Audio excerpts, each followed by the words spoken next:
जय हिंद दोस्तों, आज संडे है और एक महत्वपूर्ण वीडियो जो सर्विंग है, रिटायर्ड होने वाले हैं, जो रिटायरीज हैं, यानी 28 लाख रिटायरीज, चाहे वो सर्विस पेंशन ले रहे हैं, फैमिली पेंशन ले रहे हैं, डिसेबिलिटी पेंशन ले रहे हैं। और आज इस पेंशन का रोना रोया जा रहा है कि हमारा 5 साल बाद पेंशन रिवीजन होता है, उसमें हमारे को फायदा नहीं हो रहा है। इसको लेकर के आप समझ सकते हो, मामला ओआरओपी बन के बाद सुप्रीम कोर्ट में था और उसके बाद ओआरओपी 2 लागू हुई और मामला रोडों के ऊपर चल रहा है, रैलियों के रूप में चल रहा है, ज्ञापनों के रूप में चल रहा है। अब दोस्तों 2024 हमारे लिए इंपॉर्टेंट है, 23 में शायद अब कुछ होने वाला नहीं है, सरकार नहीं सुनेगी, ये बात पक्की है।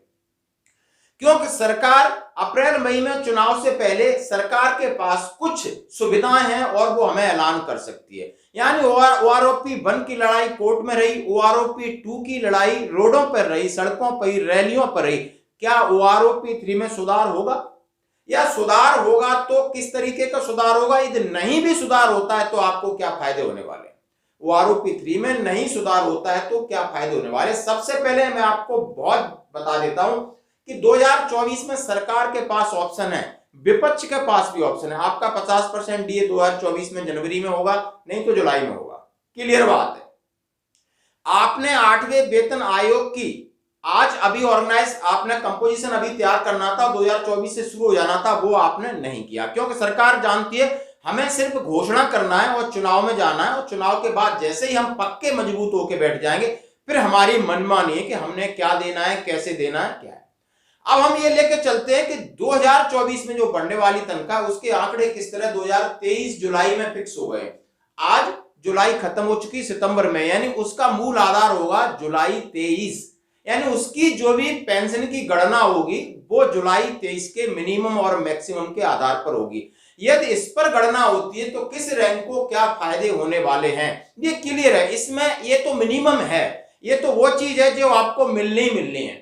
अब इसके ऊपर क्या मिलनी है, उसके ऊपर जद्दोजहद है, और उस पर क्या फार्मूला हो सकते हैं, उसके बारे में भी हम आपसे बात करेंगे।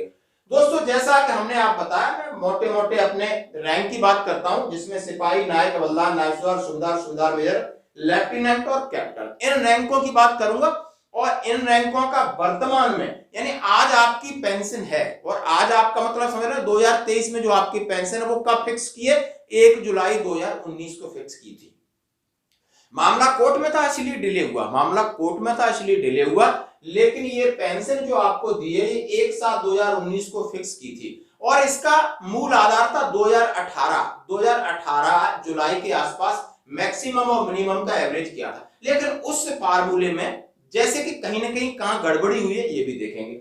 जैसे कि हम सभी जानते हैं कि बेस ऑन 2018 1/7/2019 को 18,807 सिपाही की, नायक की 21,244, हवलदार की 22,257, नायब सूबेदार की 24,825, सूबेदार की 29,728 साल वाले की, 30 साल वाले की 31,000, सूबेदार मेजर की 33,432 एंड अबव, और लेफ्टिनेंट की थी 35,838, लेकिन उन्होंने उठा करके इसको अपने ऑटोमेटिक बदल दिया। ऑटोमेटिक इसके ऊपर भी आएंगे। तो क्या 3 कैटेगरी है, मैं बता रहा हूं, सिपाही से हवलदार तक, और नायब सूबेदार से सूबेदार मेजर तक, और लेफ्टिनेंट कैप्टन तक क्या पड़ेगी। सबसे पहले मैं लेफ्टिनेंट और कैप्टन की बात करूंगा। इनकी उन्होंने ऑलरेडी बढ़ा दी है, क्योंकि 2018-19 में उनकी तनख्वाह लेफ्टिनेंट की कितना बनता है आप समझ सकते हो, 56,100 प्लस 15,500 इक्वल टू जितना बनना है डिवाइडेड बाई 2, पेंशन बन रही 35,800। उनकी उन्होंने जंप करके 41,200 कर दी, जैसे कि मैक्सिमम लोगों की थी पीछे। इसके लिए ये फॉर्मूला इन्होंने अडॉप्ट नहीं किया, ये फॉर्मूला के एडिशनल उन्होंने कुछ सर्वे किया और आंखों से आंख बंद करके ये फिगर दे दिए।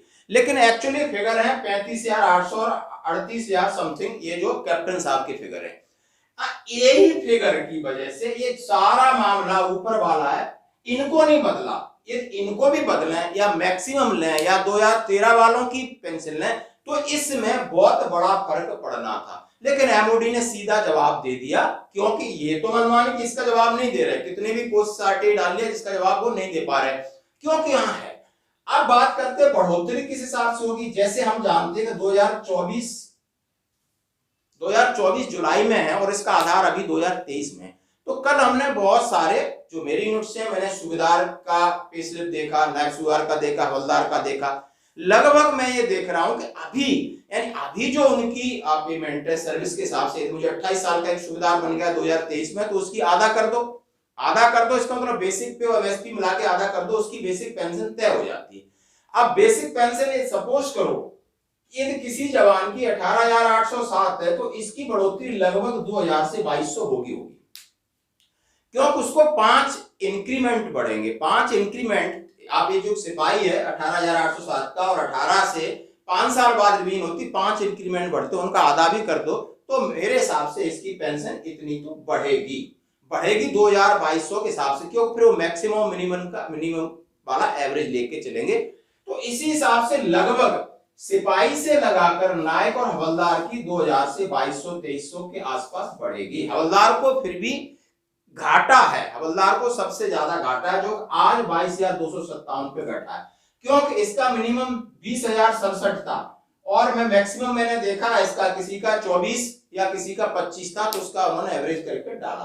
तो दोस्तों और आप बात करता हूं सूबेदार, नायब सूबेदार और सूबेदार मेजर की, इनका कम बढ़ेगा, 2,000 से कम रहेगा, इनका 2,000 से कम रहेगा, इनका कम बढ़ेगा, क्योंकि ये अभी जो 2007 पे सीपीसी में 2023 में जिनकी तनख्वाह है उनका भी लगभग यही इशारा कर रहा है कि इनका 2,000 से नीचे रहेगा, 1700, 1800, 1900 इस टाइप से बढ़ेगा।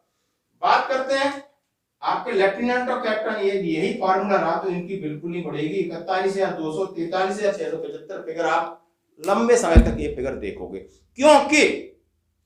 क्योंकि यदि आपका 8वां वेतन आयोग लागू नहीं होता है, यदि आपका 50% डीए मर्ज नहीं होता है, तो ये होने वाली है नहीं, क्योंकि वर्तमान में जो लेफ्टिनेंट है, कैप्टन है, उनकी जब तक आप पे नहीं बढ़ा रहे हो तो पेंशन उनकी बढ़ेगी नहीं, और पेंशन का आधार वही रहेगा, तो फिर इसका मतलब 41,200, 43,675। इसके मूल कारण पे आते हैं। मूल कारण जैसे OROP 3 की घोषणा कब होगी ये पता नहीं, जुलाई 2024 से लागू है, 25 में हो सकती है, 26 में सरकार की मनमानी है, बजट के बहाना लेकर के वो टरकाएगी, लेकिन इसका मूल आधार 2023 ही रहेगा अभी का, 50% डीए के बाद। अब 50% डीए कब होगा? जनवरी 2024 में होता है, तो सरकार कुछ नहीं करेगी क्योंकि चुनाव में जा रही है, चुपचाप बैठ जाएगी, चुनाव आने के बाद बोलेगी मैं ये करूंगा या मैं वो करूंगा, वो कांग्रेस भी बोलेगी, दूसरे भी बोलेंगे, लेकिन करेगा चुनाव से पहले कुछ नहीं।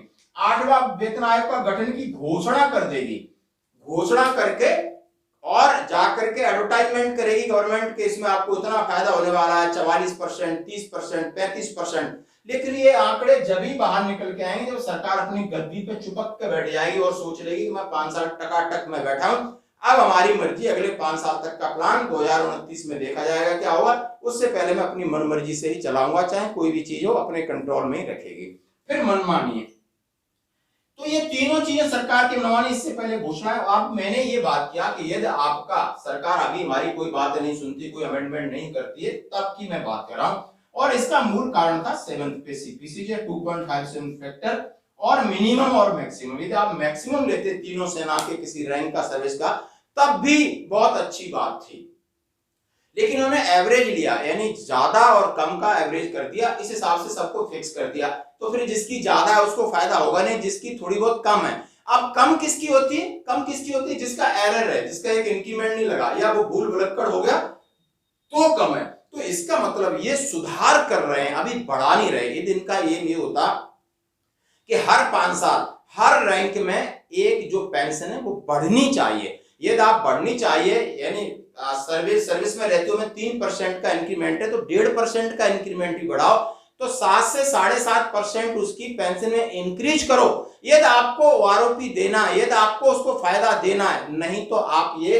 रायता फैला देते हैं और इसके पास कोई जवाब नहीं। यदि इनसे पूछो कि 41,200 कहां से आए तो ये पिछला रेफरेंस देंगे, फिर ये मूल आधार है उनका, ये भी गलत है। यानी ये यदि कम थी तो ये भी कम है, लेकिन वो उस पर ध्यान नहीं दे रहे हैं दोस्तों। और ये है कि एक्चुअली क्रोनोलॉजी है OROP की, जैसा कि सभी मतलब यही था कि जो जवान जल्दी जा रहे हैं उनको फायदा हो, हर 5 साल में उनका रिवीजन का मतलब बराबर तो है, लेकिन उनको फायदा भी मिले। यही नहीं कि बराबर कर देना, तो बराबर करके फिर छोड़ दो, यानी जो रिसेंटली आ रहे हैं बराबर करके जो फायदा है उनको लगातार देते रहे।